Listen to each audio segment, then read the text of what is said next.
a drug that was created in Africa and then was given to somebody in the UK would carry this initial imprint on the morphogenic field of what the person is likely to experience.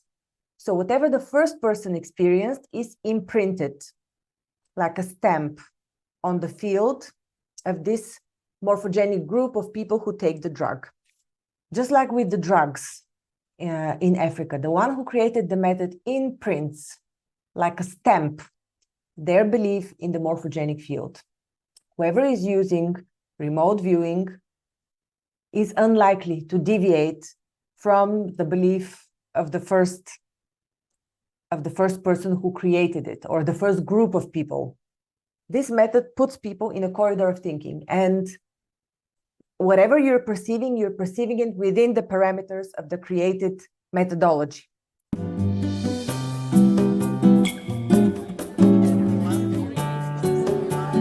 Hey guys, how's everyone? It's been a while, and I'm here to share my contemplations from the past day, actually. But it's from gathering my insights based on various practices, based on various movements and beliefs. And really, I'm sharing with you my questioning of my beliefs. And I'm sure that in the confusion that we are facing right now in the world, many of you are also questioning your beliefs. I will start with the nature of reality as described in the morphogenic fields. So I have given you this example that I'm going to share with you a few times already, but it's relevant, so I'm going to share it again. So this example was shared by Rupert Sheldrake in his book, Ways to Go Beyond and Why It Works. And Rupert Sheldrake, for those of you who don't know about him, is a British biologist, and I think maybe he has a few more qualifications. But he studied and he coined, I believe, the term morphogenic fields and studied them later on at a university. I think it was the University of Oxford, but these are details. Basically, it is describing the process of the 100-monkey effect. After a certain number of species or a group of people or an egregore, a group of people that is connected together by means of an idea, by means of an origin, by means of belonging to a certain movement or a certain belief. So these people can be segmented in different morphogenic fields. Now, once a certain number of this group reaches a level of knowledge on a certain subject, the other ones start perceiving this subject much easier or learning much easier.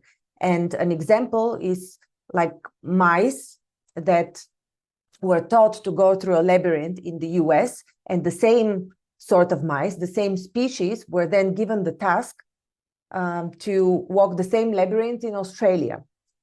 These mice were not trained the same way. They were not together in the same facilities, but via means of the morphogenic fields, or the invisible links that the species have, the mice in Australia managed to walk the same labyrinth with the improved speed of the mice in the US. So the mice in the US walk the labyrinth, let's say at first in half an hour, then they managed to cut it down to 5 minutes. Then the mice in Australia managed from the get-go to walk the labyrinth within 5 minutes. So the 100-monkey effect, because I gave the example, is when a certain population of monkeys, let's say 80 monkeys or 98 monkeys, learn something, the 100th monkey already knows it. So the morphogenic fields the knowledge carries this information in a sort of a cloud. So Rupert Sheldrake, this was a long introduction, but I'm getting somewhere with this.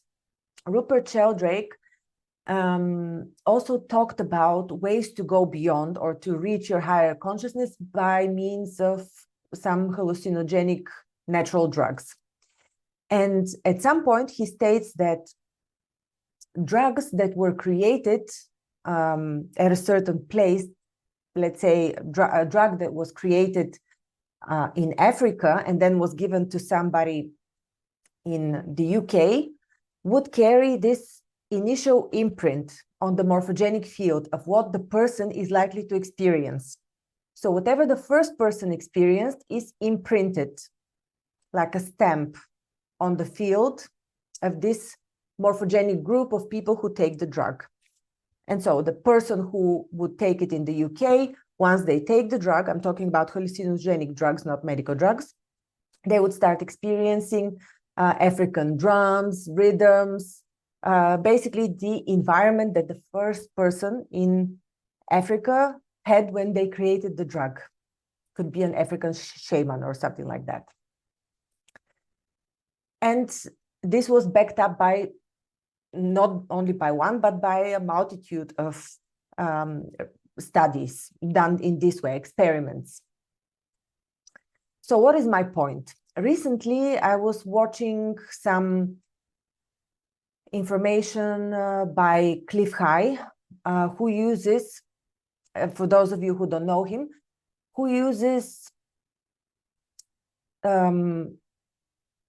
a software that he has developed that scrapes the internet for words out of context. So, for example, when people talk in public spaces, in public chat rooms, or when they give comments to videos, and they say a word out of context, and he maps these words out, and he's able to then predict what the collective subconscious holds as information that has not yet perspired. And he also has a system of how to date it and to give it an exact date.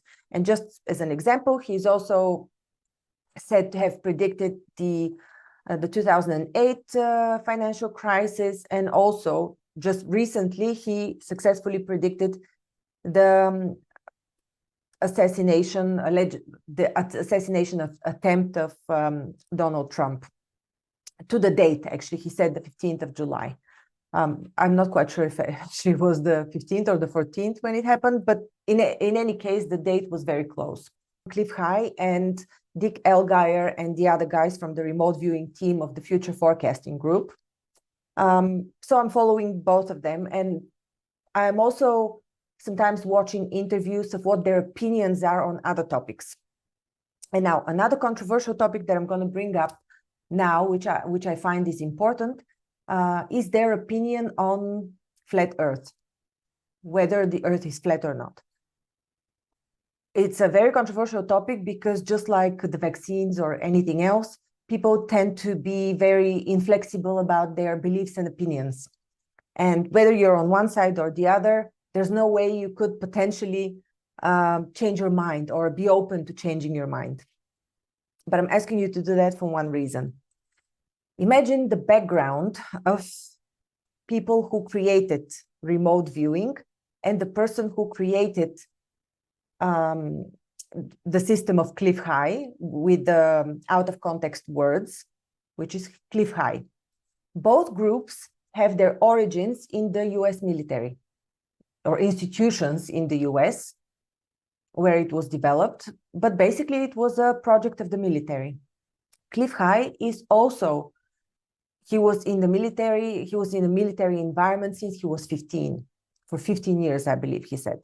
So they're very much brought up, both the remote viewing and Cliff High himself, they're brought up with this, with the beliefs of the military. So considering the military is a very traditional and pragmatic institution, there would be no place of belief of flat Earth there. And again, a disclaimer, I'm not saying whether it's this or that.